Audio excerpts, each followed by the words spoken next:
Romário volta a criar polêmica. Desta vez, ele assume toda a responsabilidade sobre qualquer insucesso da seleção brasileira na Copa dos Estados Unidos.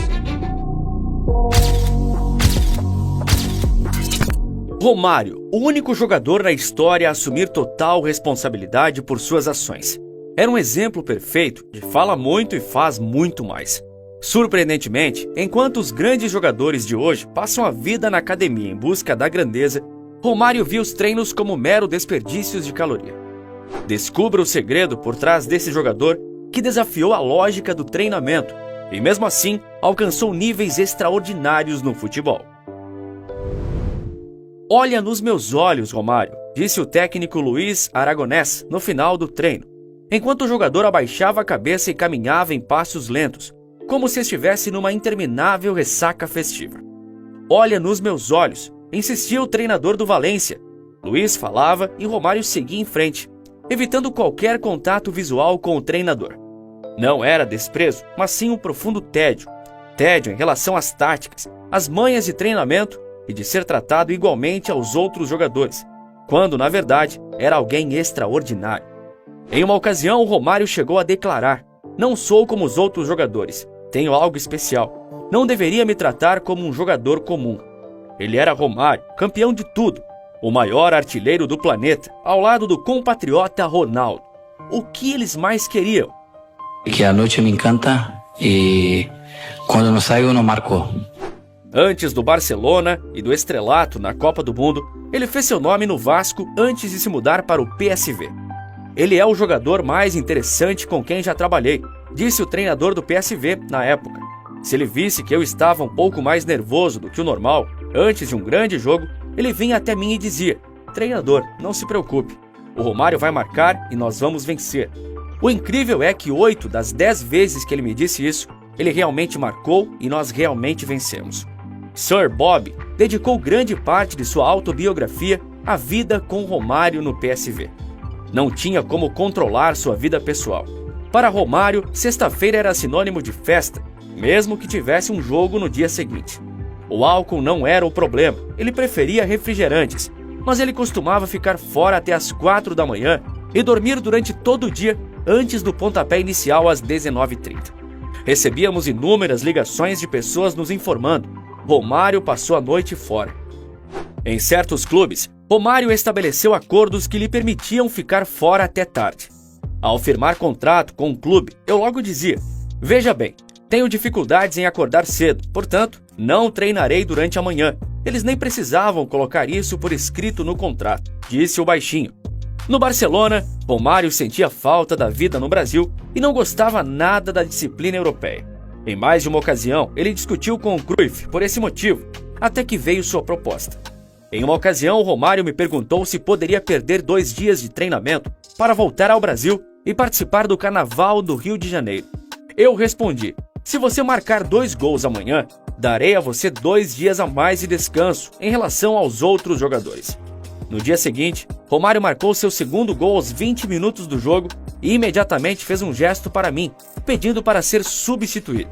Ele me disse: "Treinador, meu avião parte em 1 hora." Não tive escolha a não ser deixar Romário sair por cumprir sua promessa. Aquela partida foi contra o Real Madrid e Romário foi além do prometido, marcando não apenas 2 gols, mas sim um hat-trick na vitória por 5-0 em janeiro de 1994. Era evidente que Romário adorava festejar e ao mesmo tempo conseguiu se tornar um dos maiores atacantes da história. Extraoficialmente, ele marcou mais de 1000 gols em sua carreira, e Diego Maradona está entre aqueles que afirmam que o brasileiro é o melhor jogador que já enfrentou. Ele adorava festejar, ser mulherengo e jogar vôlei nas belas praias do Rio de Janeiro. E seus treinadores deixavam, porque ele era muito bom. A exemplo, quando Parreira chegou a dispensar Romário do último estágio de treinamento antes da Copa do Mundo, por conta do interesse do jogador em jogar vôlei na praia com seus amigos. Essa decisão gerou polêmica na época. No entanto, a responsa era do baixinho, e com ele não falha. Ao final da Copa do Mundo de 1994, Romário não apenas se consagrou como o jogador mais valioso do torneio, mas também alcançou a glória máxima ao se tornar campeão mundial e ser reconhecido como o melhor jogador do mundo. Ah, o Romário não dorme. Na verdade, ele dorme sim, apenas acorda um pouco mais tarde. Romário não treina, treina sim, só que não às 9 da manhã. Os presidentes dos clubes sabiam disso. Eles comunicavam aos treinadores e se havia alguma discordância, bem, isso não era problema meu. O papel de Romário era apenas marcar gols, e isso ele fazia muito bem.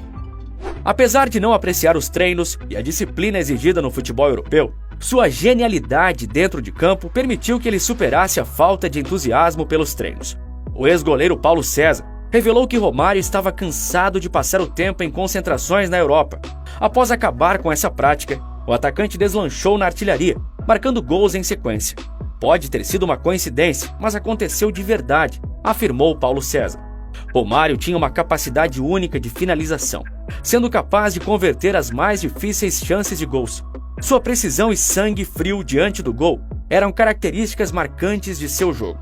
Assim, Romário comprovou que seu talento natural era capaz de superar todas as adversidades. Romário é uma lenda. Nós jogávamos domingo às 16 horas e ele chegava para o almoço às 12 horas já cansado. Só que ia para o jogo e fazia 2 gols. O cara ainda foi artilheiro do Brasileiro, sem jogar quase fora de casa. Era raridade ele sair de São Januário. No máximo ele fazia a ponte aérea para São Paulo, disse Moraes, meia que atuou com Romário no Vasco. Dificilmente nascerá outro cara com tanta qualidade e tanta personalidade. O Romário falava o que pensava. Isso faz falta nos dias de hoje. Quando eu nasci, o Papai do Céu apontou o dedo e falou: esse é o cara. Eu não era arrogante, eu estava confiante. As pessoas costumavam dizer: o Romário adora festa, falta treino, é mulherengo. Mas no jogo seguinte, eu marcava 3 gols. A questão é que eu dizia e cumpria. Isso não é arrogância, é ter certeza de si e do que você pode fazer, finalizou Romário. Pepe Guardiola até hoje fica impressionado com a capacidade extraordinária de Romário. No vestiário, antes mesmo do aquecimento, já sabíamos que se ele estava inspirado e se venceríamos por 3-0 ou mais. Quando o vi sentado com aquele olhar simpático de brasileiro, eu já sabia que teria que me dedicar ao máximo em campo.